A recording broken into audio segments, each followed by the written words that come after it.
Hi team, in this video I want to talk about why those popular nervous system hacks that you see across the internet might actually be causing further dysregulation to your nervous system, especially if you are someone that is looking to heal and recover from having a traumatic experience.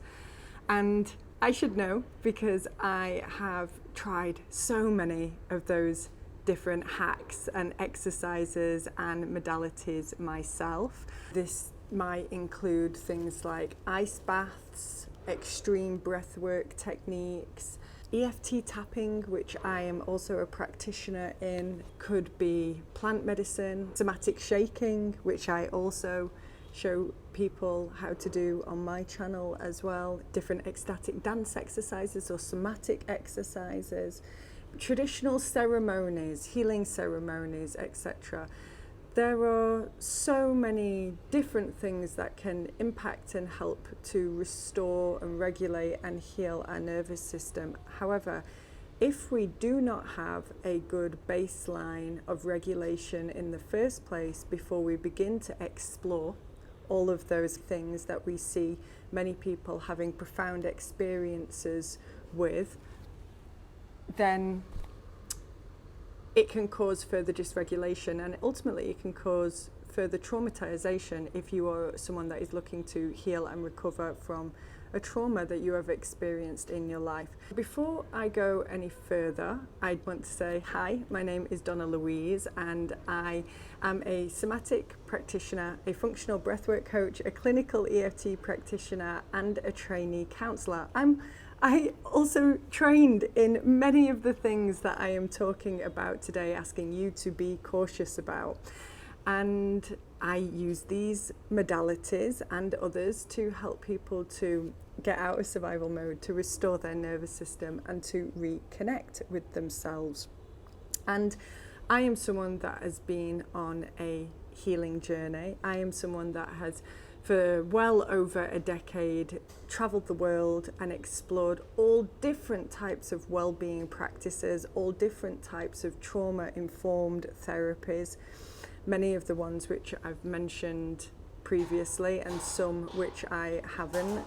And ultimately, what really shifted the needle is the basics, is the foundational practices that I still practice now every single day, more or less today, and still what I ask all of my clients to focus on, especially the first months of us working together and beyond.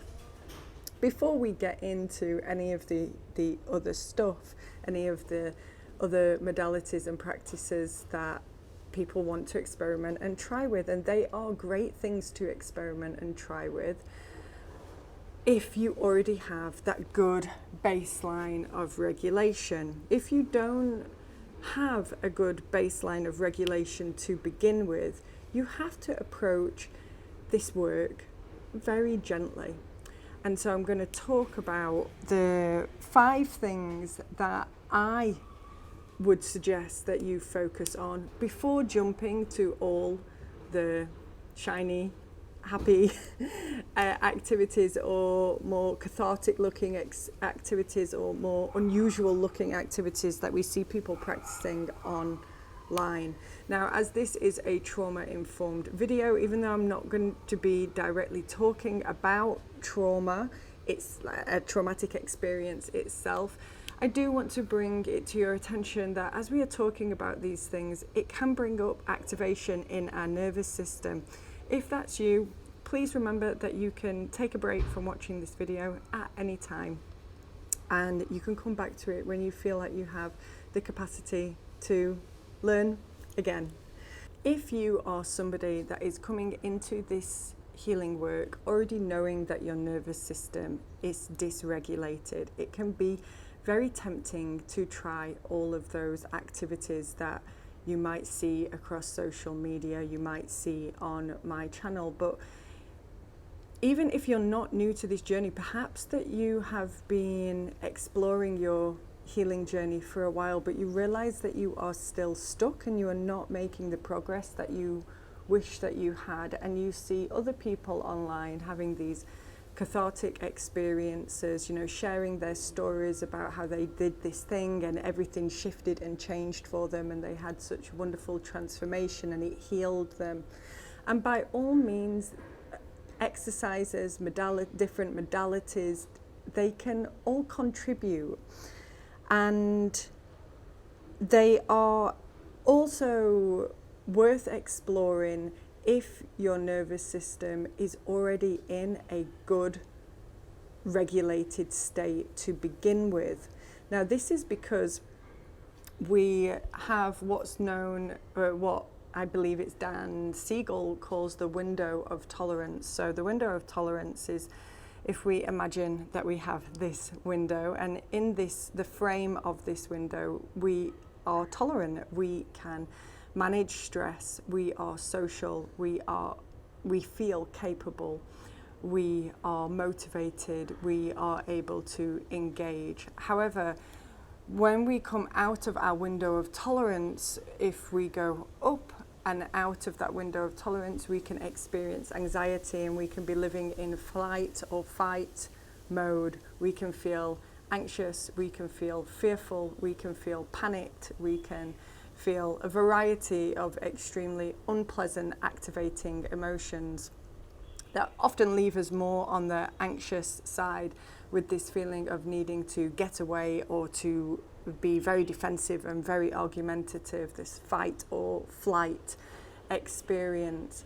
On the opposite scale of that window of tolerance, we can also dip below that into this state of numbness, into this state of disassociation, disconnection, and ultimately these feelings of separateness, these feelings of wanting to be very insular or excluding ourselves from connecting with people and engaging, and ultimately this can also sound like depression.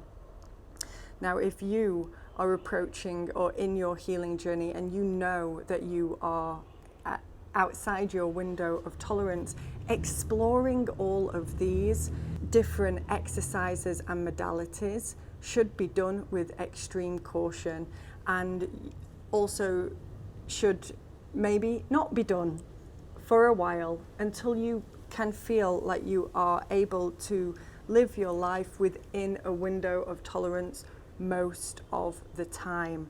And the reason for that being is many of these activities, these hacks, these exercises, what they can actually do is stimulate more stress in the system. Now, sometimes that is good depending on what end of the scale you are at, but without you actually having the support of somebody that works in this field, a professional that works in this field, you would want to be extremely well read in order to know if something like that could be safe for you, because it could cause further dysregulation and it could cause further traumatization to the nervous system, making you feel worse than when you started. So instead of jumping to doing all of these different exercises, I want to share with you 5 different things that I would recommend that you begin to focus on first in order to come into that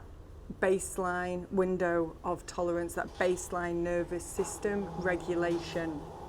The first thing that I would suggest that you do is that you focus on establishing safety.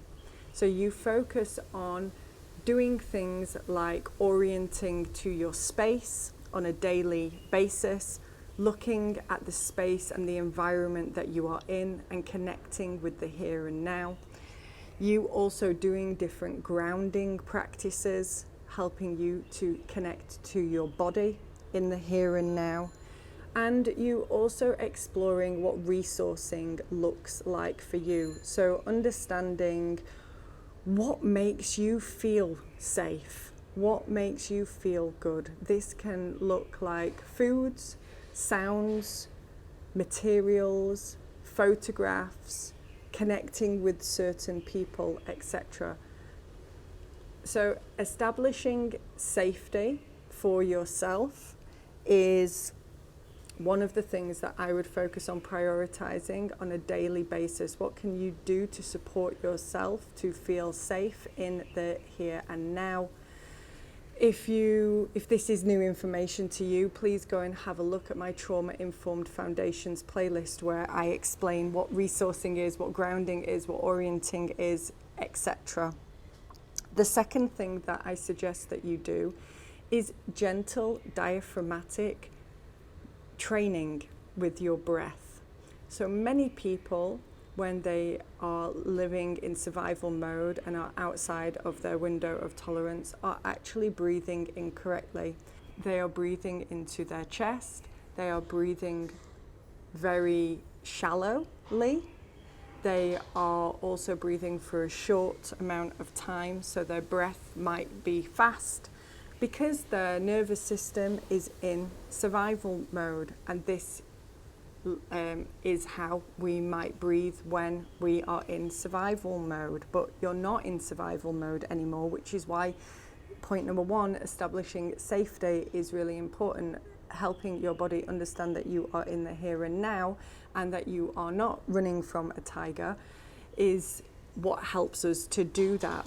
But also working with the body in this very gentle way and focusing on diaphragmatic breath.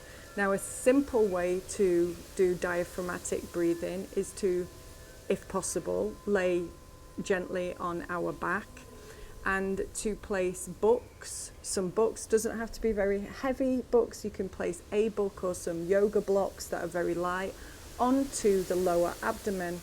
And as you breathe, you bring your attention to the books on the lower abdomen and you encourage your lower abdomen to move first. So your breath is going down deeper into the body, but you also want to focus on slowing that breath down as well. And I like to practice this with a breath work practice called coherent breathing, which is extremely nourishing for the nervous system and encourages the nervous system to get out of fight or flight survival mode and come back into the parasympathetic rest and digest mode. Practicing coherent breathing with diaphragmatic training, even if it is just for a few minutes a day. However, I would recommend that you do it when you wake up for a few minutes, you do it as a mid-afternoon reset, and you also do it before you go to sleep, if possible. Just a few minutes. The longer you can do it, the better. I practice for 10 minutes every morning, 10 minutes every lunchtime, and more or less 10 minutes in the evening as well.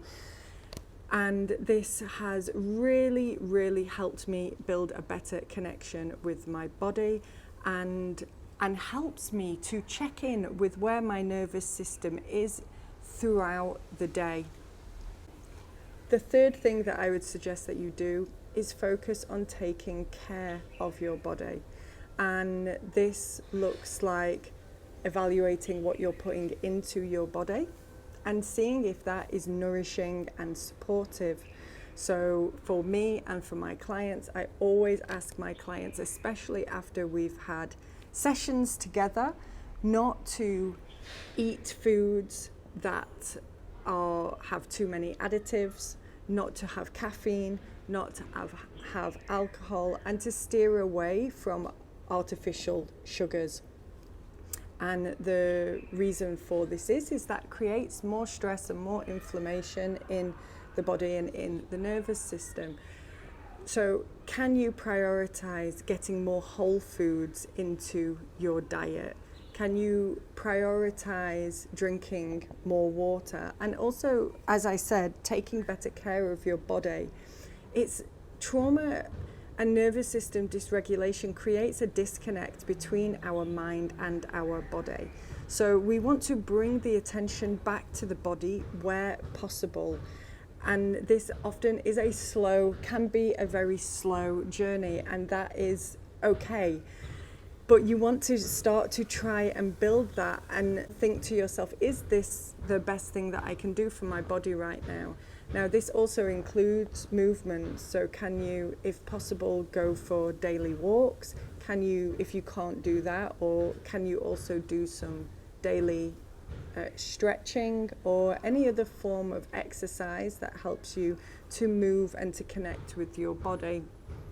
Now, I could have an entirely different video on the ways to optimize and support your nervous system through doing movement and explain all the different movement practices that I have explored and what I do now and what I have experienced to be the most rewarding or having the greatest impact, of course. But to begin with, it's whatever you feel good doing, whatever you feel that you are capable of doing. So if that looks like going for a swim a few times a week, if it looks like climbing, if it looks like boxing, if it looks like dancing, if it looks like yoga, if it looks like going for walks, if it looks like doing mobility, whatever you feel that it is capable for you to engage with in order to take care of your body physically as well as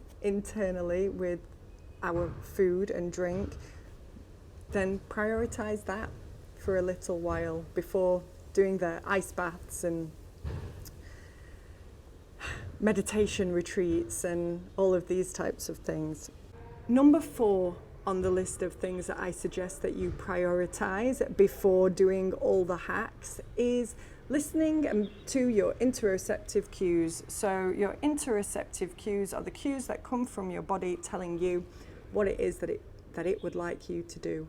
And on its most basic level, this looks like I am thirsty, I am hungry, I need the toilet, I need to pass gas, I need to take a stretch, I need to rest, etc.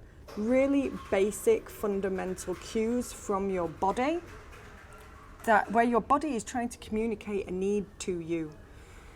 You want to prioritize listening to those needs and acting on them as soon as you get them, as soon as it's possible for you to act on those needs, because your body is asking you, telling you, I'm thirsty.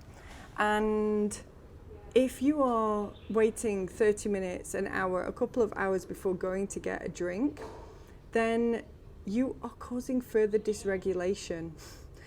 And if this is the most basic messages that are coming from our body and trauma and nervous system dysregulation, as I've said already, causes such a disconnect from our body. We can often feel like we don't have a relationship, like it's not important, that we can just do it later. I'll rest later, I'll drink later, I'll eat later. I don't need to do it now. I've got this thing to do. But what you're doing is telling yourself, you're not important. This isn't important. Your needs aren't important.